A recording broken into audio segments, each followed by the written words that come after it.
ತೆಂಗಿನಕಾಯಿ, ಟೊಮೆಟೊ, ಹುಣಸೆಹಣ್ಣು ಹಾಕ್ತಲೇ ನಾವಿವತ್ತು ಬೆಂಡೆಕಾಯಿ ಗ್ರೇವಿ ಯಾವ ರೀತಿ ಮಾಡೋದು ಅಂತ ತೋರಿಸ್ಕೊಡ್ತಾ ಇದ್ದೀನಿ ಸ್ನೇಹಿತರೆ. ಈ ಒಂದು ಗ್ರೇವಿ ಅಕ್ಕಿ ರೊಟ್ಟಿ, ಚಪಾತಿ ಮತ್ತು ಅನ್ನ, ಮುದ್ದೆಗೂ ಕೂಡ ತುಂಬ ಚೆನ್ನಾಗಾಗುತ್ತೆ. ನಾನಿವತ್ತು ಮಾಡ್ಕೊಂಡಿರೋ ವಿಧಾನ ಮುದ್ದೆಗೆ ಅಂತಲೇ ಸ್ವಲ್ಪ ತೆಳುವಾಗಿ ಮಾಡ್ಕೊಂಡಿದ್ದೀನಿ. ಬಹಳ ರುಚಿಯಾಗಿ ಬರುತ್ತೆ, ಮಾಡೋದು ಕೂಡ ತುಂಬ ಸುಲಭ, ಬೇಗನೆ ಆಗೋಗುತ್ತೆ. ಬ್ಯಾಚುಲರ್ ಕೂಡ ಈ ಒಂದು ಗ್ರೇವಿನ ಮಾಡ್ಕೋಬೋದು ಆರಾಮಾಗಿ, ಭಾಳ ಚೆನ್ನಾಗಿರುತ್ತೆ ಸ್ನೇಹಿತರೆ. ಯೂಟ್ಯೂಬಲ್ಲಿ ನೋಡ್ತಾ ಇರೋವಂಥವ್ರು ಪ್ಲೀಸ್ ಸಬ್ಸ್ಕ್ರೈಬ್ ಆಗಿ, ಫೇಸ್ಬುಕ್ಕಲ್ಲಿ ನೋಡ್ತಾ ಇರೋರು ಪ್ಲೀಸ್ ಫಾಲೋ ಮಾಡಿ. ಬನ್ನಿ ಈ ವಿಡಿಯೋನ ಶುರು ಮಾಡೋಣ. ಬಹಳ ಒಳ್ಳೆ ರೆಸಿಪಿನ ತೋರಿಸ್ತಾ ಇದ್ದೀನಿ. ಬನ್ನಿ ಈ ವಿಡಿಯೋನ ಶುರು ಮಾಡೋಣ. ಮೊದಲಿಗೆ ನಾನಿಲ್ಲಿ ಅರ್ಧ ಕೆಜಿಗಿಂತ ಕಮ್ಮಿ, 1/4 ಕೆಜಿಗಿಂತ ಸ್ವಲ್ಪ ಜಾಸ್ತಿ ಇರುವಷ್ಟು ಬೆಂಡೆಕಾಯಿನ ಚೆನ್ನಾಗಿ ತೊಳೆದು ಒಂದು ಅರ್ಬೆಯಲ್ಲಿ ಒರೆಸಿ ನಾನು ಈ ರೀತಿ ಚಾಪಿಂಗ್ ಬೋರ್ಡ್ ಮೇಲೆ ಇಟ್ಕೊಂಡಿದ್ದೀನಿ. ಆದರೆ ಕಟ್ ಮಾಡುವಾಗ ನಾನು ಚಾಪಿಂಗ್ ಬೋರ್ಡ್ ಮೇಲೆ ಕಟ್ ಮಾಡಲ್ಲ, ಇದೇ ರೀತಿ ಕಟ್ ಮಾಡ್ಕೊತೀನಿ ನೋಡಿ ಈ ರೀತಿ.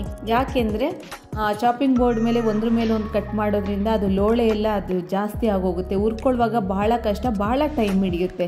ಈ ರೀತಿ ಕಟ್ ಮಾಡ್ಕೊಳ್ಳೋದ್ರಿಂದ ಹುರಿಯೋದಕ್ಕೆ ಸಮಯ ಕೂಡ ಕಮ್ಮಿ ತಗೊಳುತ್ತೆ, ಚೆನ್ನಾಗಿ ಕೂಡ ರೋಸ್ಟ್ ಆಗುತ್ತೆ ಬೆಂಡೆಕಾಯಿ ಎಲ್ಲ. ಅದಕ್ಕೋಸ್ಕರ ನೀವು ಬೆಂಡೆಕಾಯಿ ಕಟ್ ಮಾಡಿದ ಮೇಲೆ ಚೆನ್ನಾಗಿ ಸ್ವಲ್ಪ ಒಂದ್ಸಲ ಚೆಕ್ ಮಾಡ್ಕೊಳ್ಳಿ, ಹುಳ ಇರಬಾರ್ದು. ಹಾಗಾಗಿ ನೋಡಿ ಎಳೆ ಬೆಂಡೆಕಾಯಿ ಇದು, ಇದನ್ನೆಲ್ಲದನ್ನು ನಾನು ಕಟ್ ಮಾಡಿಕೊಂಡು ಸಿಗ್ತೀನಿ. ಬೆಂಡೆಕಾಯಿನೆಲ್ಲ ಕಟ್ ಮಾಡಿದ್ದಾಯಿತು. ಒಂದು ಬಾಣಲಿ ಇಟ್ಕೊಂಡಿದ್ದೀನಿ, ಎಣ್ಣೆ ಹಾಕಿದ್ದೀನಿ 2 ಚಮಚ ಆಗುವಷ್ಟು. ಸ್ವಲ್ಪ ಎಣ್ಣೆ ಬೇಕಾಗುತ್ತೆ, ಯಾಕೆಂದರೆ ಬೆಂಡೆಕಾಯಿ ಎಲ್ಲ ಚೆನ್ನಾಗಿ ಹುರ್ಕೋಬೇಕಲ್ಲ, ಅದಕ್ಕೆ. ಕಟ್ ಮಾಡಿ ಇಟ್ಕೊಂಡಿರೋವಂಥ ಬೆಂಡೆಕಾಯಿನ ಹಾಕ್ತೆ. ಅದಾದಮೇಲೆ ಒಂದು ಚಿಟಿಕೆ ಆಗುವಷ್ಟು ಅರಿಶಿನ ಪುಡಿನ ಹಾಕ್ತಾಯಿದ್ದೀನಿ.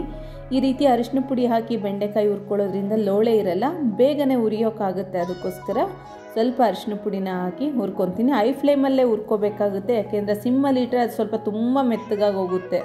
ಅದಕ್ಕೋಸ್ಕರ ಎಳೆ ಬೆಂಡೆಕಾಯಿ ಹಾಕಿರೋದ್ರಿಂದ ನಾನು ಸ್ವಲ್ಪ ಐ ಫ್ಲೇಮಲ್ಲಿ ಇಟ್ಕೊಂಡು ಹುರಿದಿದ್ದೀನಿ. ಹುರಿದಿದ್ದಾಯಿತು. ಇವಾಗ ಬೇರೆ ಒಂದು ಪ್ಲೇಟ್ಗೆ ಟ್ರಾನ್ಸ್ಫರ್ ಮಾಡ್ಕೊತಾ ಇದ್ದೀನಿ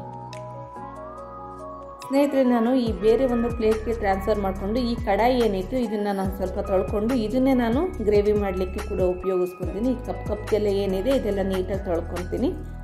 ಈಗ ಅದೇ ಬಾಣಲಿಗೆ 2 ಚಮಚ ಆಗೋಷ್ಟು ಎಣ್ಣೆನ ಹಾಕ್ಕೊತಾ ಇದ್ದೀನಿ. ಎಣ್ಣೆ ಬಿಸಿ ಆದ ತಕ್ಷಣ ಅರ್ಧ ಚಮಚ ಆಗುವಷ್ಟು ಜೀರಿಗೆ, ಸಣ್ಣದಾಗಿ ಕಟ್ ಮಾಡಿ ಇಟ್ಕೊಂಡಿರೋವಂಥ 1 ಮೀಡಿಯಮ್ ಗಾತ್ರದ ಈರುಳ್ಳಿ ಚೆನ್ನಾಗಿ ಒಂಬಣ್ಣ ಬರಬೇಕು, ಹಸಿ ಸ್ಮೆಲ್ಲೆಲ್ಲ ಚೆನ್ನಾಗಿ ಒಂದು ಒಳ್ಳೆ ಒಂಬಣ್ಣ ಬರಬೇಕು ಈ ಗ್ರೇವಿಗೆ. ಇಲ್ಲಿ ನಾನು ಸಣ್ಣದಾಗಿ ಕಟ್ ಮಾಡ್ಕೊಂಡಿರೋ 2 ಹಸಿಮೆಣಸಿನ್ಕಾಯಿ, ಒಂದು 5-6 ಇಳುಕು ಬೆಳ್ಳುಳ್ಳಿ ಮತ್ತು ಒಂದು ಅರ್ಧ ಇಂಚಾಗುವಷ್ಟು ಹಸಿ ಶುಂಠಿ ಕೂಡ ಬಳಸಿದ್ದೀನಿ. ಭಾಳ ಟೇಸ್ಟ್ ಚೆನ್ನಾಗಿರುತ್ತೆ ಇದನ್ನು ಹಾಕೋದ್ರಿಂದ. ಈಗಿದು ಈರುಳ್ಳಿ ಫ್ರೈ ಆಗ್ತಾ ಇರಲಿ. ಇಲ್ಲಿ ಒಂದು ಮಸಾಲೆ ರೆಡಿ ಮಾಡ್ಕೋಬೇಕು ನಾವು. ಒಂದು ಮಿಕ್ಸಿಂಗ್ ಬೌಲ್ಗೆ 1 ಸೌಟ್ ಆಗೋಷ್ಟು ನೋಡಿ, ಸಾಂಬಾರು ಸೌಟ್ ಏನಿದೆ ಇದರಲ್ಲಿ ನಾನು 1 ಸೌಟ್ ಆಗೋಷ್ಟು ಗಟ್ಟಿ ಮೊಸರನ್ನ ತೊಗೊಂಡಿದ್ದೀನಿ. 1 ಟೀ ಸ್ಪೂನ್ ಆಗೋಷ್ಟು ಅಚ್ಚ ಖಾರದ ಪುಡಿ, 1 ಟೀ ಸ್ಪೂನ್ ಆಗೋಷ್ಟು ಧನಿಯಾ ಪುಡಿ, ಇದ್ರ ಜೊತೆ ನಾನು ರುಚಿಗೆ ತಕ್ಕಷ್ಟು ಉಪ್ಪು ಹಾಕ್ತಾ ಇದ್ದೀನಿ. ಅಲ್ಲಿ ಬೆಂಡೆಕಾಯಿ ಹುರಿಯೋ ಕೂಡ ನಾನು ಅರಿಶಿನ ಪುಡಿನ ಹಾಕಿದ್ದೆ, ಹಂಗಾಗಿ ಇದರಲ್ಲಿ ಸ್ವಲ್ಪ ಅರಿಶಿನ ಪುಡಿನ ಹಾಕಿ ಚೆನ್ನಾಗಿ ಒಂದು ಒಳ್ಳೆ ಮಿಕ್ಸ್ ಕೊಡ್ತೀನಿ. ನಿಮಗೆ ಕ್ವಾಂಟಿಟಿ ಜಾಸ್ತಿ ಇದೆ ಅಂದರೆ ಸ್ವಲ್ಪ ಜಾಸ್ತಿ ಮೊಸರನ್ನ ಉಪಯೋಗಿಸ್ಬೋದು. ನಮ್ಮನೇಲಿ ಇಬ್ಬರಿಗೆ ನಾನಿವತ್ತು ಇದನ್ನು ಮಾಡ್ತಾ ಇರೋದು, ಈ ಬೆಂಡೆಕಾಯಿ ಹುಳಿನ, ಹಂಗಾಗಿ ಗ್ರೇವಿನ, ಹಂಗಾಗಿ ನಾನು ಇಷ್ಟೇ ತೊಗೊಂಡಿದ್ದೀನಿ ಕ್ವಾಂಟಿಟಿ.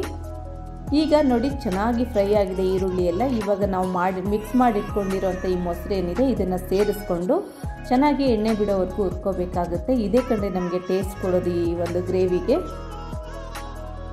ಈಗ ಚೆನ್ನಾಗಿ ಮಿಕ್ಸ್ ಕೊಟ್ಟಿದ್ದಾಯಿತು. ಈಗ ನಮಗೆ ಸಾರಿನದ ಎಷ್ಟು ಬೇಕೋ ಅಷ್ಟು ನೀರನ್ನ ಸೇರಿಸ್ಕೊಂಡು ಸಾರಿನ ಕನ್ಸಿಸ್ಟೆನ್ಸಿನ ಅಡ್ಜಸ್ಟ್ ಮಾಡ್ಕೋಬೇಕಾಗುತ್ತೆ. ನಾನು ಸ್ವಲ್ಪ ತೆಳುವಾಗಿ ಮಾಡ್ಕೊತೀನಿ, ಯಾಕೆಂದರೆ ಬೆಂಡೆಕಾಯಿನೂ ಹಾಕಿದ ಮೇಲೆ ಸ್ವಲ್ಪ ಚೆನ್ನಾಗಿ ಬೆಂಡೆಕಾಯಿ ಎಲ್ಲ ಬೇಯಬೇಕು, ಅದು ಸ್ವಲ್ಪ ಹೀರ್ಕೊಳ್ಳುತ್ತಲ್ವ ಈ ಗೊಜ್ಜನ್ನ. ಅದಕ್ಕೋಸ್ಕರ ಚೆನ್ನಾಗಿ ಒಂದು ಹದವಾಗಿ ನೋಡಿಕೊಂಡು ನೀರು ಹಾಕ್ಕೋಬೇಕಾಗುತ್ತೆ. ನೋಡಿ ಚೆನ್ನಾಗಿ ಬೆಂದು ರೆಡಿಯಾಗಿದೆ, ಯಾಕೆಂದರೆ ಇದನ್ನು ನಾನು ಮುದ್ದೆ ಜೊತೆ ಸರ್ವ್ ಮಾಡ್ತಾಯಿದ್ದೀನಿ, ಅದಕ್ಕೆ ಸ್ವಲ್ಪ ತೆಳುವಾಗಿರಲಿ ಅಂತ ಮಾಡಿದ್ದೀನಿ.